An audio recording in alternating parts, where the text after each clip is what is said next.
جتنے گناہ سرزد ہوتے ہیں وہ اسی وجہ سے ہوتے ہیں کہ ہم اللہ کو بھول جاتے ہیں. اپنی ذاتی خواہشات، نفسانی خواہشات ہم پر غالب آ جاتی ہیں. اگر اللہ کی یاد دل میں ہوتی اور اگر اللہ تبارک و تعالیٰ کے سامنے پیش ہونے کا احساس دل میں ہوتا تو پھر کبھی بھی انسان سے گناہ نہ ہوتا. خاص طور پر وہ گناہ جو تنہائی میں کیے جاتے ہیں، یہ اللہ تعالیٰ تک پہنچنے کا بہت ہی آسان اور بہت مختصر راستہ ہے. قرآن کریم کی ایک آیت ہے جس پر میں پہلے کئی ہفتوں بیان کر چکا ہوں. اللہ تبارک و تعالیٰ اس میں فرماتے ہیں کہ یا ایھا الذین آمنوا اذکروا اللہ ذکرا کثیرا وسبحوہ بکرۃ واصیلا. اے ایمان والو، اللہ کا کثرت سے ذکر کیا کرو، اللہ کو کثرت سے یاد کیا کرو، اور صبح و شام اس کی تسبیح کیا کرو. تسبیح کرنے کا معنی یہ کہ اس کو سبحان اللہ کہا کرو، سبحانہ و تعالی کہا کرو. تو اللہ تبارک و تعالی کا کثرت سے ذکر کرنے کا حکم دیا ہے اللہ جل جلالہ نے ہم سب بندوں کو. جو ایمان لے آئے ہیں ان سے یہ کہا ہے کہ تم میرا کثرت سے ذکر کرو. اس کی کیا وجہ ہے وہ میں پہلے اس پر تفصیل سے بات کر چکا ہوں. اس میں اللہ تعالیٰ کا کوئی فائدہ نہیں ہے، یہ ہمارے ہی فائدے کے لیے یہ بات کہی گئی ہے. اس لیے کہ انسان سے جتنی غلطیاں گناہ ہوتے ہیں وہ اس وجہ سے ہوتے ہیں کہ اللہ کو بھول جاتا ہے. اگر اللہ تبارک و تعالیٰ کی یاد دل میں ہو اور اس کا ذکر زبان پر ہو تو اس صورت میں انسان کو وہ گناہ کے ارتکاب سے روکتا ہے. جتنے گناہ سرزد ہوتے ہیں وہ اسی وجہ سے ہوتے ہیں کہ ہم اللہ کو بھول جاتے ہیں. اپنی ذاتی خواہشات، نفسانی خواہشات ہم پر غالب آ جاتی ہیں، اور ان کے غالب آنے کی وجہ سے اللہ تبارک و تعالیٰ کی یاد دل سے کم از کم اس وقت ختم ہو جاتی ہے جس وقت میں گناہ کا ارتکاب ہو رہا ہے. کیونکہ اگر اللہ کی یاد دل میں ہوتی اور اگر اللہ تبارک و تعالیٰ کے سامنے پیش ہونے کا احساس دل میں ہوتا کہ مجھے اللہ کے سامنے پیش ہونا ہے اور اس کے اپنے ہر قول و فعل کا مجھے جواب دینا ہے، حساب دینا، تو پھر کبھی بھی انسان سے گناہ نہ ہوتا. خاص طور پر وہ گناہ جو تنہائی میں کیے جاتے ہیں اس کے بارے میں سوچو کہ اگر وہ گناہ جو تم تنہائی میں کر رہے ہو اس وقت تمہارا باپ تمہیں دیکھ رہا ہو، تمہارا استاد تمہیں دیکھ رہا ہو، تمہارا کوئی دوست تمہیں دیکھ رہا ہو، پتا ہے تمہیں کہ مجھے دیکھ رہا ہے، کیا اس وقت وہ گناہ کرو گے؟ نہیں کرو گے، کیونکہ پتا ہے کہ وہ مجھے دیکھ رہا ہے اور میری بدنامی ہو جائے گی ساری دنیا میں. باپ اگر دیکھ رہا ہے تو میری پٹائی کر دے گا، استاد دیکھ رہا ہے تو پٹائی کر دے گا، اور کوئی دوست اگر دیکھ رہا ہے تو ساری دنیا میں مجھے ذلیل کرے گا کہ اس کو میں نے یہ کام کرتے ہوئے دیکھا. تو جب یہ تصور ہوتا ہے تو آدمی گناہ سے بچ جاتا ہے. لیکن وہ علیم و خبیر ذات جو ہر وقت ہر آن تمہیں دیکھ رہی ہے، کوئی لمحہ خالی نہیں ہے جس میں تم اللہ تعالیٰ کی نگاہ میں نہ ہو. ان اللہ بصیر بما تعملون، جو کچھ کرتے ہو اللہ تعالیٰ دیکھ رہا ہے. تو کتنی عجیب بات ہوگی کہ باپ دیکھ رہا ہو تو نہیں کروں گا، استاد دیکھ رہا ہو تو نہیں کروں گا، میرا کوئی دوست دیکھ رہا ہو تو نہیں کروں گا، میرا کوئی بھائی دیکھ رہا ہے تو نہیں کروں گا، اللہ دیکھ رہا ہے تو کروں گا. یہ کیا بات ہوئی؟ یہ اس لیے ہوئی کہ اللہ تبارک و تعالی کی موجودگی کا احساس، اس کی یاد دل میں نہیں آئی، جمی نہیں۔ اگر دل میں جمی ہوتی تو اس طرح باپ کے سامنے یہ کام نہیں کیا جا سکتا تھا، بھائی کے سامنے نہیں کیا جا سکتا تھا، اسی طرح اللہ تعالیٰ کے سامنے بھی نہ کرتا۔ تو معلوم ہوا کہ سارے گناہوں کی جو جڑ ہے وہ یہ ہے کہ اللہ تبارک و تعالیٰ کی موجودگی کا احساس انسان کے دل سے مٹ جاتا ہے۔ دوسرے الفاظ میں اللہ تعالیٰ کی یاد مٹ جاتی۔ اگر انسان کثرت سے ذکر کرتا ہو اور کثرت سے ذکر کرنے کے نتیجے میں اس کی یاد دل میں سما گئی ہو تو پھر گناہ کا اقدام جان بوجھ کر نہیں کرے گا۔ کبھی کسی وقت غلطی ہو گئی تو فوراً پھر اس کو خیال ہوگا کہ تو مجھے اللہ دیکھ رہا ہے، مجھ سے یہ کام غلط سرزد ہو گیا، تو فوراً اسی کی طرف رجوع کرے گا، اسی کی سے گڑ گڑائے گا، معافی مانگے گا، یا اللہ میں اس بہت خطرناک کام کر لیا، میں اپنے آپ کو میں نے تباہ کر لیا، اللہ مجھے معاف کر۔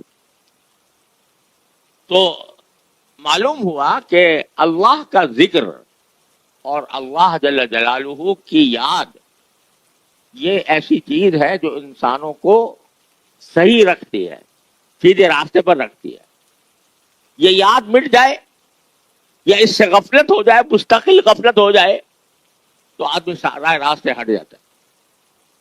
اس لیے اللہ تبارک و تعالی نے ہم سے یہ کہا ہے کہ الذین آمنوا اذکروا اللہ ذکرا کثیرا، اے ایمان والو اللہ کا کثرت سے ذکر کیا کرو۔ پچھلے بیانات میں نے یہ بھی بتایا تھا کہ ذکر کرنے کے، کثرت سے ذکر کرنے کے کیا کیا طریقے ہوتے ہیں۔ اس میں یہ بھی بتایا تھا کہ زبانی ذکر بھی ہوتا ہے، دل کا ذکر بھی ہوتا ہے، اور دعا بھی ایک ذکر ہے، دعا بھی ایک ذکر ہے، اور تلاوت قرآن کے بعد سب سے زیادہ افضل ذکر دعا ہے۔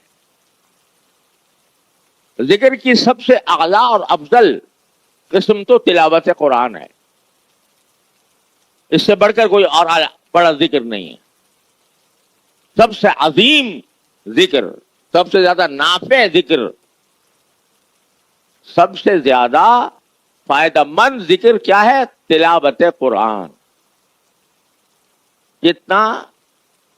جتنا انسان قرآن کریم کے ساتھ لگاؤ پیدا کرے گا، چاہے تلاوت کے ذریعے ہو چاہے اس کو سمجھنے کے ذریعے ہو، اتنا ہی قرآن کریم کے انوار و برکات انسان کے دل میں سمائیں گے۔ تو قرآن کریم سب سے زیادہ افضل ذکر ہے۔ لہذا ایک مسلمان معاشرے کی یہ خصوصیت تھی کہ صبح کو اٹھنے کے بعد کوئی دوسرا کام نہیں کریں گے، سب سے پہلے قرآن کریم کی تلاوت کریں۔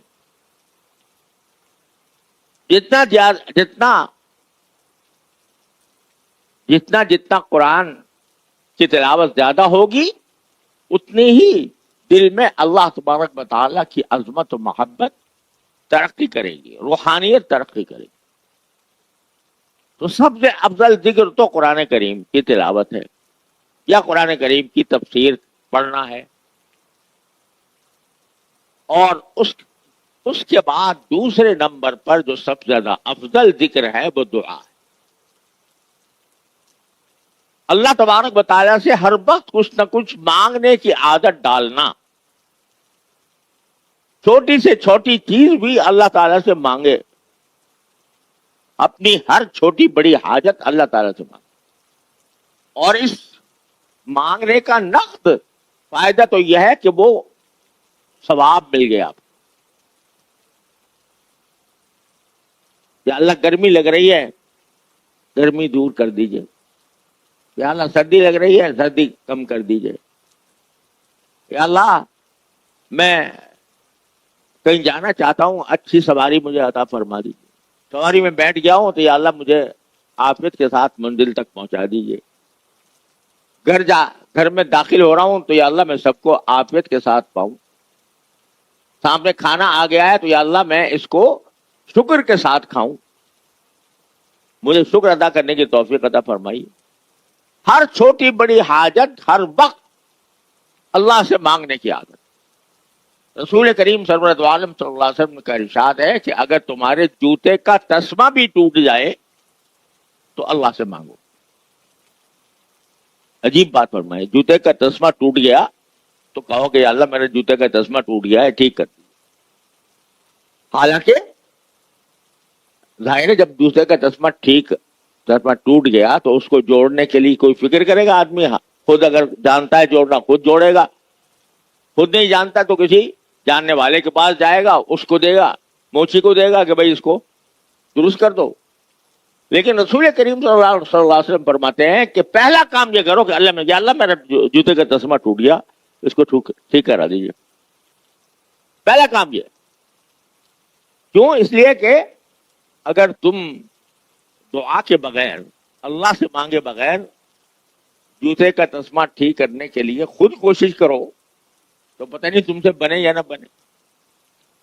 اور اگر تم کسی موچی کی تلاش میں ہو، موچی ملے یا نہ ملے، اور ملے تو تم سے کوئی ایسا مطالبہ کر دے کہ جی میرے پاس تو بہت کام ہے میں نہیں کر سکتا، اور اگر مطالبہ کر دے کہ بھائی چونکہ میرے پاس کام زیادہ ہے لہذا بہت پیسے لوں گا، تم دے نہ سکو، تو سارے جو اسباب ہیں وہ دھرے کے دھرے رہ جائیں گے۔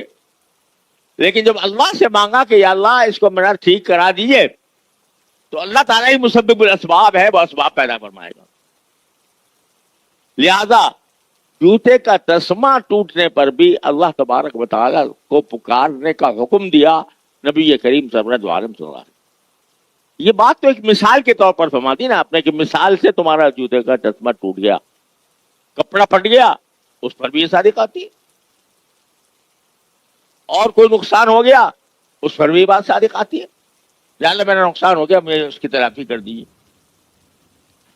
دعا کا کثرت سے مانگنا اور مانگتے رہنا یہ اللہ تعالیٰ تک پہنچنے کا بہت ہی آسان اور بہت مختصر راستہ ہے۔